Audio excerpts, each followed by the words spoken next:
की आपण merit list जेव्हा आपण बीई बीटेक साठी मेरिट लिस्ट जेव्हा आपण रोल आउट केली तेव्हा काही विद्यार्थ्यांच्या बाबतीमध्ये असं काहींनी आक्षेप घेतला की त्या विद्यार्थ्याला समजा 50 किंवा 55% वगैरे असे हे आहेत 41, 51%, 57% असे त्यांना 12वी मध्ये HSC मध्ये मार्क आहेत, परंतु त्यांना इकडे 99% आहे. तर हे कसं काय शक्य आहे? तर पहिली गोष्ट आपण लक्षात घेतली पाहिजे की आपण एका दुसऱ्या परीक्षेच्या परफॉर्मन्सच्या आधारे आपण या परीक्षेकडे बघतोय. म्हणजे हे मुळात हे तसंच अव्यवहार्य आहे की एका परीक्षेमध्ये असलेल्या परफॉर्मन्स प्रमाणे दुसऱ्या परीक्षेमध्ये तसाच प्रकारचा परफॉर्मन्स आला पाहिजे ही आपली जी अपेक्षा आहे ती तशी काही योग्य नाहीये. दुसरं असं की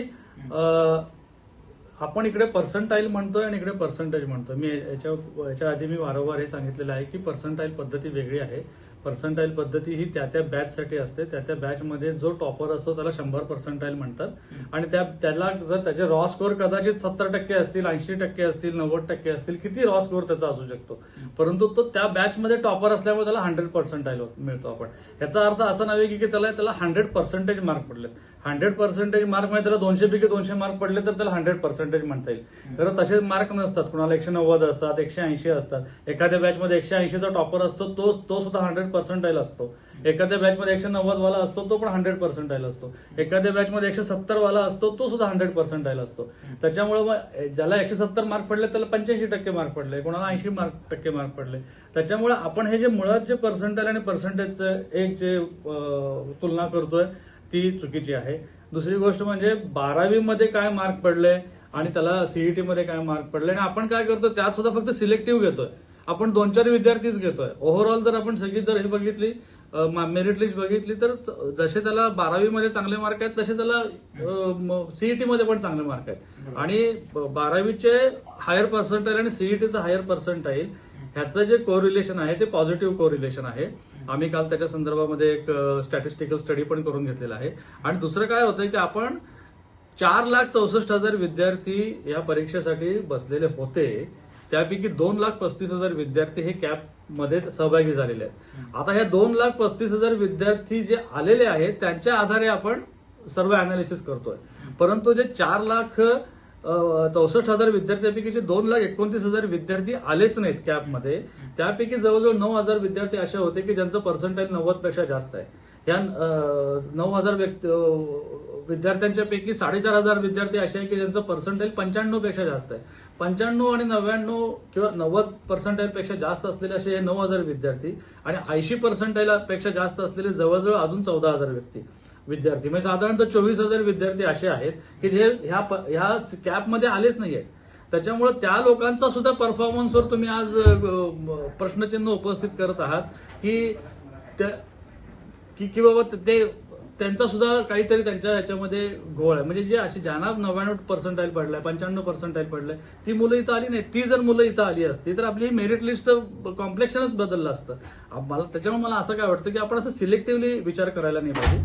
दुसरी गोष्ट अशी की जसं HSC मध्ये PCM मध्ये कमी मार्क आहे परंतु सीईटी मध्ये जास्त मार्क आहे, असं काही प्रमाण आहे. असे काही समजा 10, 15, 20 विद्यार्थी असेल, ऍक्च्युअली ते 2 आणि 5, 7च विद्यार्थी आहेत.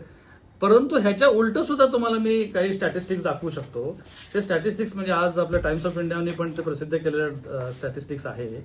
आता फॉर एक्झाम्पल MST CET मध्ये 69 विद्यार्थी असे आहे की ज्यांना 40 ते 50 पर्सेंटाईल पडलेलं आहे MST CET मध्ये आणि त्यांचं जेईचं पर्सेंटाईल 90 पेक्षा जास्त आहे. मग जेई मध्ये 90 पर्सेंटाईल पेक्षा जास्त विद्यार्थी जो मिळवत आहे त्याला ऑब्व्हियसली MST CET मध्ये पण चांगलं पर्सेंटाईल आलं पाहिजे. असंच आपण जेव्हा परीक्षांचं जेव्हा आपण कम्पॅरिझन करतो आहोत आणि जेव्हा दोन्ही आपण सांगतो की इथे जर तुझा परफॉर्मन्स चांगला असेल तर तो इथेही चांगला पाहिजे, तर मग ह्या 70 विद्यार्थ्यांचं काय की ज्यांना IIT JEE मध्ये 90 पर्सेंटाईल पेक्षा जास्त मार्क होते परंतु ते आपल्या सीईटी मध्ये 50 पर्सेंटाईल पेक्षा कमी मार्क मिळवलेत. मग ह्या विद्यार्थ्यांचं काय? मग म्हणजे मला थोडक्यात माय बेसिक पॉइंट इज दॅट तुम्ही 2 वेगवेगळ्या एक्झामिनेशन मधल्या परफॉर्मन्सचा विचार करत आहात आणि त्याचं कम्पॅरिझन करून सिलेक्टिव्हली काहीतरी डिडक्शन करण्याचा प्रयत्न करत आहात. जर एखाद्या विद्यार्थ्याचा असं आहे की तो विद्यार्थी जास्त सीईटीला प्राधान्य देतोय, कोणी जेईला देतोय. आता झालेलं आहे कसं की 12वीच्या मार्कांना आपण कुठल्याच प्रकारचे वेटेज ठेवलेलं नाहीये. त्यामुळे 12वीच्या मार्कामध्ये फक्त 45% पर्सेंटाईल, 45% त्याला मार्क क्वालिफिकेशनसाठी असायला पाहिजे आणि रिझर्व्ह कॅटेगरीमध्ये 40 मार्क जरी त्याला पडले, 40% मार्क पडले तरी तो क्वालिफाय होतो. आणि त्याचबरोबर 0 पर्सेंटाईल ठेवलेला आहे आपण इंजिनियर किंवा बीई बीटेक साठी. म्हणजे एखाद्या व्यक्तीला जरी 0.6 पर्सेंटाईल असले तरी सुद्धा तो कॅप राऊंडमध्ये येऊ शकतो. अशा तऱ्हेची आपल्याकडं ही इलिजिबिलिटी असल्यामुळे मुलं सीईटीला जास्त प्राधान्य देऊ शकतात आणि ते सीईटीला प्राधान्य दिल्यामुळे त्यांना सीईटीमध्ये as compare to HSC mark येऊ शकतात.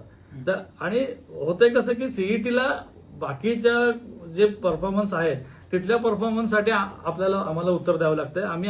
आपण जे घेतलेली एक्झामिनेशन आहे ती अत्यंत व्यवस्थित पद्धतीने, पारदर्शक पद्धतीने, फ्लॉलेसली आपण एक्झामिनेशन ही कंडक्ट केलेली आहे.